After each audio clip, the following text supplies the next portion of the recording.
All right. So, hello everyone. Welcome to the 11th sections of these series.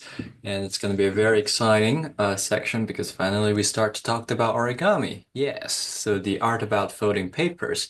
And we're going to be talking about these Mura origami and also the bar and hinge model in these sections. So, the Mura origami is this model that I have in my hand. It's an origami pattern that has very cool deployment kinematics. So it's developed by Kyoryo Miura. Hopefully I pronounced the name okay. Sorry, I'm not Japanese. But then if you want to learn more about the history of these type of patterns, you can find it on the Wikipedia. It's definitely one of the most iconic, one of the iconic patterns in the field of origami science and origami engineering. So people first developed these for map folding, so folding maps and then you can fold it into your pocket, and then you can directly deploy it, and you don't need to worry about, oh, do I fold it the right way? It's 1 degrees of freedom, so it makes map folding pretty easy. And also aerospace people look at this pattern and say, hey, this is probably also a pretty good way of deploying solar panel cells, right? And that's how these patterns attract the attention from the engineers. And in order to simulate the behavior, especially a lot of the mechanics behind these type of origami systems, scientists have started developing a lot of the simulation tools to understand their performance. And the bar and hinge model, which we will cover today, is definitely one of the good models that we can use to, let's say, capture this thing actually has a negative Poisson's ratio. When you compress it, it also compressing the other direction. Um, and and and it also when you bend it, it actually develops a diff curvature that's in the opposite direction. And if you play with the Xbox, it actually deforms into a dorm when you bend it. So different origami pattern has different behaviors.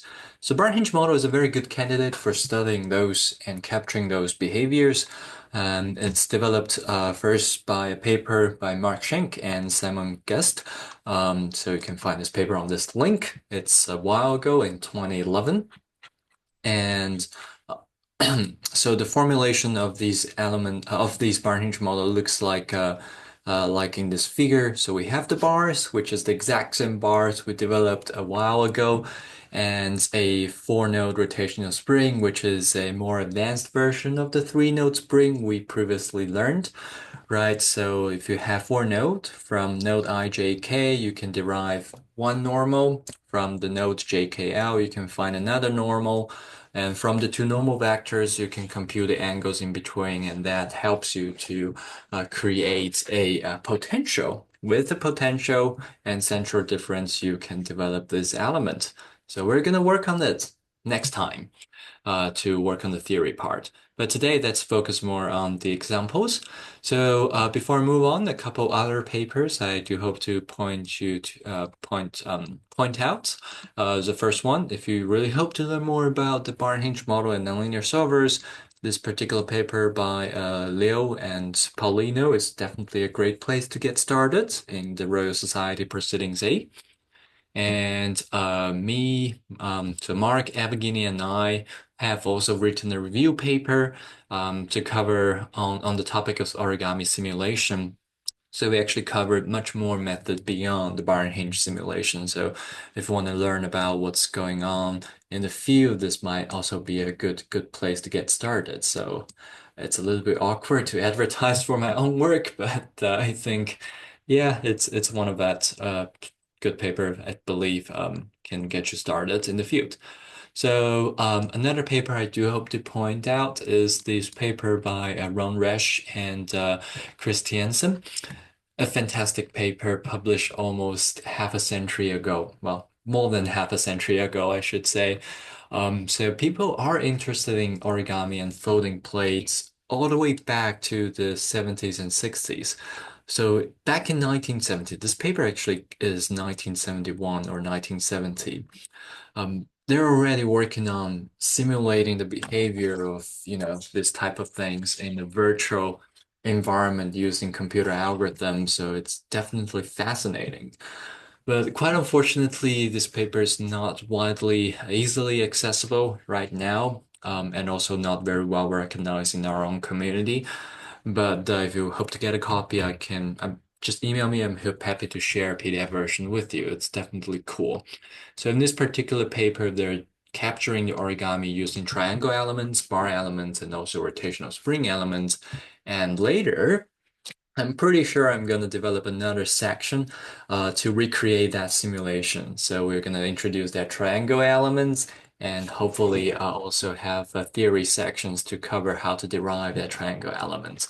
So, okay, without further delay, let's get started. If we take a look at the assembly, this assembly origami, it has a node class, a bar class, and a rotational spring class.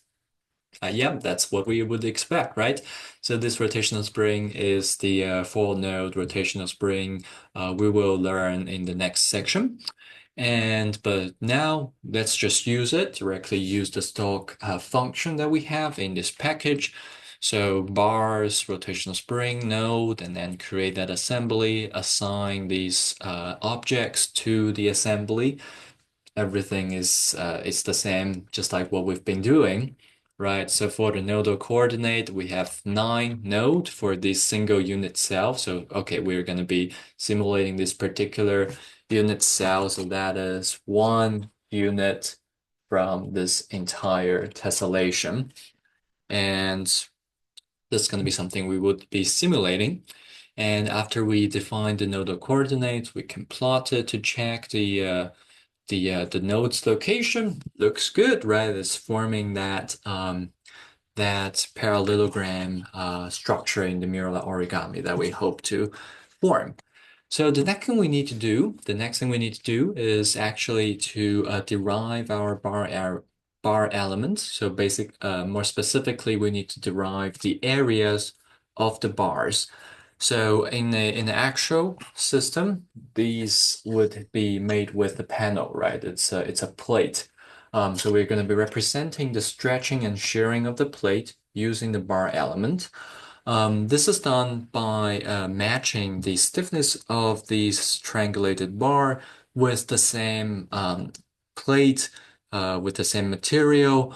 And the way we derive it is following this paper created by Liu and Paulino in the Merlin 2 paper. It's published in a very recent OSMI conference, so Origami Science, Math, and Education conference quite recently, I think 2, 3 years ago. So if you want to check out the details, please feel free to check this paper. But the idea is we match the strand energy of a plate, of an origami plate under uniform dilation.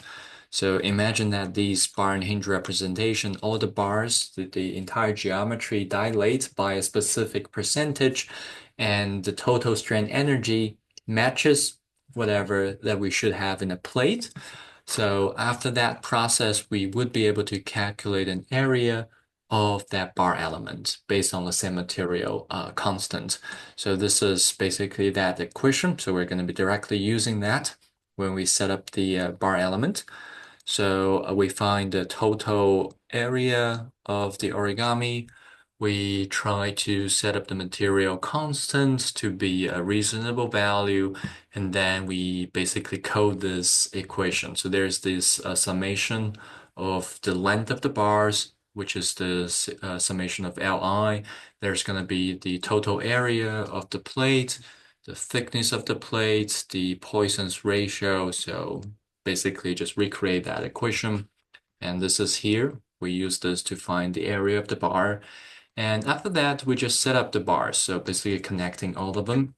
We'll be following this figure here, right? So we have about, I think 16 bars, and we just derive them, set up the connections. Left index would be one of the node. The second one is the second node. So it's kind of pretty straightforward. And after that, we will be defining these four node rotational springs. So like we've discussed, it uses four nodes to compute two normal vectors and find the angle between the two normal vectors. So they're going to be, we'll have two folding stiffness here. So in this particular Mueller origami pattern, the three red creases, they are mountain creases or valley crease. They're mountain creases. No, excuse me. Let me see. They're valley creases in this case. So the red ones are valley creases this case. So basically, these things fold upward, and this blue dotted lines are mountain crease. They fold downwards. And on the diagonals, we also create these panel fold that is used to represent, say, the panel's bending stiffness, some big formation like that. And we assume that the panel bending stiffness would be 1,000 times more than the crease folding stiffness. So these numbers are made up. Of course, if you want to capture them, you can try to do a literature review. There are plenty papers out there that teaches you how to develop the appropriate stiffness for the folding and also for the bending stiffness. Okay, so that's the stiffness constant, and we're going to directly use that. So we have four panel bending crease or panel bending springs. So Kp is representing those. They're represented using these gray dotted lines. Whereas for the crease folding, we have these four additional rotational springs, four node rotational springs. They're represented using the blue lines and also the red lines here. Okay, so after that, we set up the K vector for both of them. We have a total of 8 creases. And after that, when we're plotting, because we want to give them a little bit more of a visual origami looking, so we try to set up the panel connection using by listing the nodes. So for instance, the first panel will be connecting node 1 to 4, right? That's 1, 2, 4, it gives us the first panel, then 2, 4, 5 give us the second one. So this will give us a way of plotting these um, yellow triangle. So if you want to change the colors, you can go into the plot origami class. And let's say under these plots, so I believe this one is plotting the bar number. If I want to change the color here, this is looping through all the panel numbers. And we're plotting all the panels using this patch function. And if we change that to cyan, I think that's the right spelling, but let's see. Don't need that one. Run it. Oops. Oops. Oh, I forget to add the source code. Let me do that. Right. Mueller origami. Run. I think sign in is the right. Oops, where is my... Yeah, there we are. So we successfully changed the patch triangle into a cyan color. And this is basically how you can do the different colors based on your preference. But anyway, after that, we could use this embedded plot functions to get the geometry of the system. And we can also plot the rotational spring element. We have 8 of them. So this is 1, 2, 3, 4. They are for the panel bending, whereas 4, 5, 6, 7, 8 are for the crease folding. So that's what we're doing. And after that, I want to fold this thing up. So I want to fold it from the flat configuration to the folded configuration. And how am I going to do it? The solver that the package gives us to capture these processes, this solver, so a Newton-Raphson solver for the folding, and we're folding the 4-node rotational spring. So that's the solver we can use to simulate the self-folding procedure of an origami system like these. So what we can do is we're going to fix the first panel. So that's why the support is 1 to 4 node. That's basically here, 1, 2, 4, fix these particular panel in the 3D space and try to fold the rest of the 4 folds. In this particular package, pi or 180 degrees is correlated to the flat state, whereas these valley folds are correlated to folds that's greater than pi or greater than 180 degrees, and the mountain fold, so folding downward, is correlated to an angle that's smaller than pi. So this is how we can set up the target rotational angle here. Oh, basically here, this is the target rotational angle. And for the number 8 bar, so this one, we know it's gonna become a mountain fold. It folds downward. That's why it's the only one that has a different sign. So the rest would be its original fold angle. So basically directly get a pi. So this would be pi here. The just if we after we just initialize it, this would be every angle would be pi because everything is at flat. So for 5, 6, 7, it's gonna be what the pi plus its target fold angle, which is 0.8 pi. So we are gonna be folding towards 1.8 pi, whereas for the 8th crease here, it's gonna be folded in the opposite direction towards 0.2 pi. And we're gonna set up the simulation to run for 50 increments, and each time we have a maximum of 50 iterations, and the tolerance to stop the iterations is 10 to the negative 6. And this is how we run it, right? We can run it, and after 50 iterations, you can see that this thing is very, very fast because we're using the vectorized elements. So those are the faster ones. We get this folded configuration, and we can also generate the GIF animation. So, okay, this is how we simulate that single unit mirror origami self-folding from the flat state into the folded configuration. So basically this thing folded to flat, right? So hope that helps you to get an idea of how we can use these particular package to capture this really very cool kinematic deformation, I would say. And in the problems, I do give you some problems. You can try to make it to be 2 by 2 units, or you can also make it to have multiple unit like the sample I have on my hands.